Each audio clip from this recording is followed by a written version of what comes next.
Olá, meu amigo, olá, minha amiga, que alegria estar com você nesta terça-feira, dia 28 de janeiro. Eu sou o Padre Tiago, estamos iniciando mais uma palavra de fé. Hoje a igreja celebra a festa do grande Santo Tomás de Aquino, o doutor angélico, importante teólogo e filósofo de nossa igreja, aquele que trouxe as bases e as definições para a doutrina da Igreja Católica que hoje acreditamos e professamos. Que Santo Tomás de Aquino interceda por nossa vida e da vida de todos os teólogos, filósofos, todos os mestres espirituais de nossa fé. O evangelho de hoje está em Marcos, capítulo 3, dos versículos 31 a 35. Naquele tempo, chegaram a mãe de Jesus e seus irmãos. Eles ficaram do lado de fora e mandaram chamá-lo. Havia uma multidão sentada ao redor dele. Então lhe disseram: Tua mãe e teus irmãos estão lá fora à tua procura. Ele respondeu: Quem é minha mãe e quem são meus irmãos?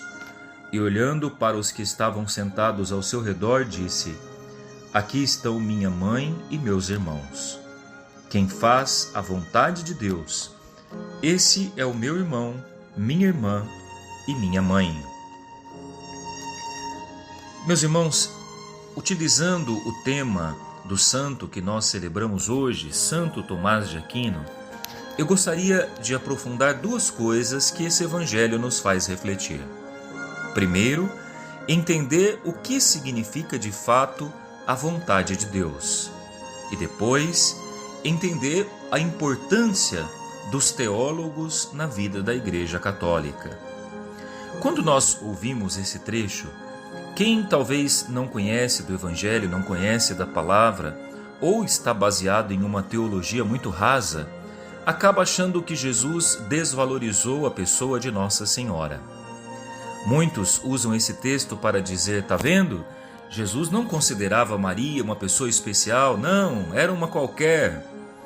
Meu Deus, quanta ignorância e quanta falta de estudo de fato está por trás de uma reflexão assim. Jesus aqui não está desvalorizando Nossa Senhora, pelo contrário. Jesus está explicando que o projeto do Pai, o reino de Deus que Ele vem trazer para nós, supera as relações de sangue, os laços de sangue que marcavam o tipo do profetismo do Antigo Testamento. Sim, o sacerdócio do Antigo Testamento era marcado na descendência, nos laços de sangue que existiam, passava de pai para filho, de geração em geração. Por isso, o grupo dos sacerdotes que pertencia originalmente a uma tribo, a tribo dos levitas, e que pouco a pouco foi consolidando sua missão no Templo de Jerusalém, era um grupo restrito, e nem todos tinham acesso aos conteúdos e à formação que eram passados no Templo de Jerusalém. A missão de Jesus é mostrar que o amor do Pai é universal, que o reino de Deus não é feito de privilégios, e com isso ele nos ensina que seguir Jesus, seguir o projeto do Pai, vai além de um laço sanguíneo.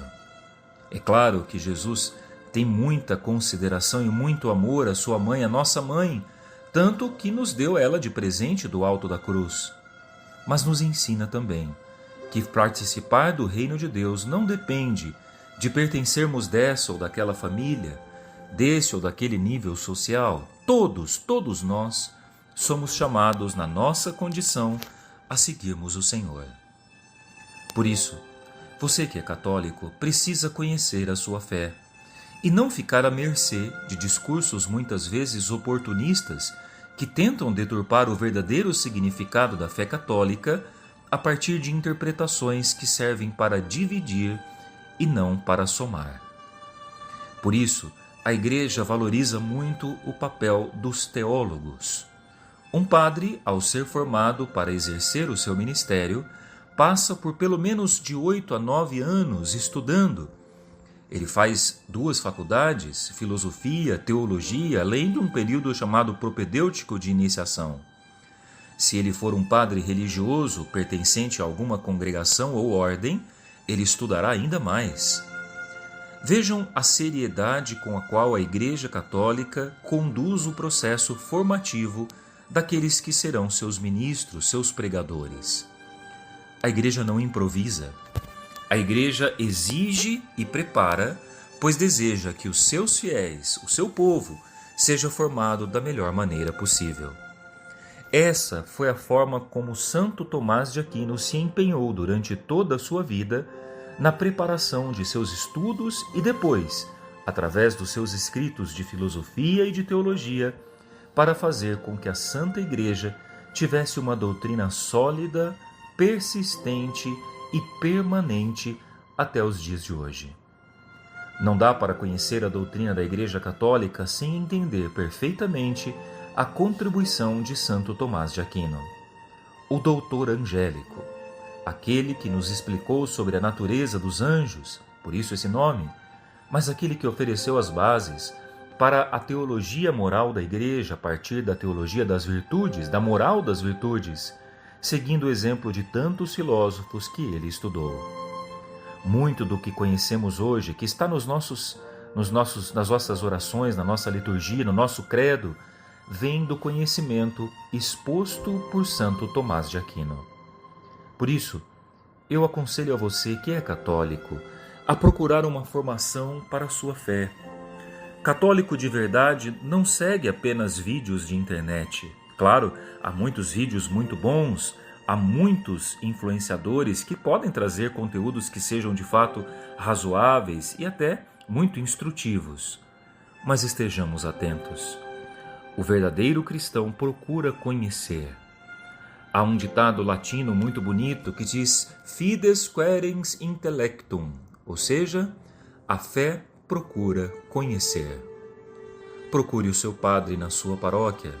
Veja o que existe de formação na sua comunidade.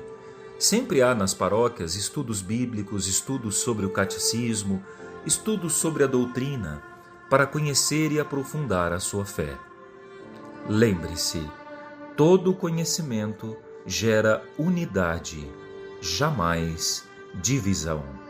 Por isso, todo conhecimento só tem sentido na obediência, como Santo Tomás de Aquino nos ensinou. Que Deus abençoe a sua terça-feira, que Deus proteja a sua casa, que Deus ilumine a sua inteligência, para que juntos cresçamos no conhecimento da vontade de Deus. Em nome do Pai, e do Filho, e do Espírito Santo. Amém. Eu te espero amanhã para mais uma Palavra de Fé. Até lá.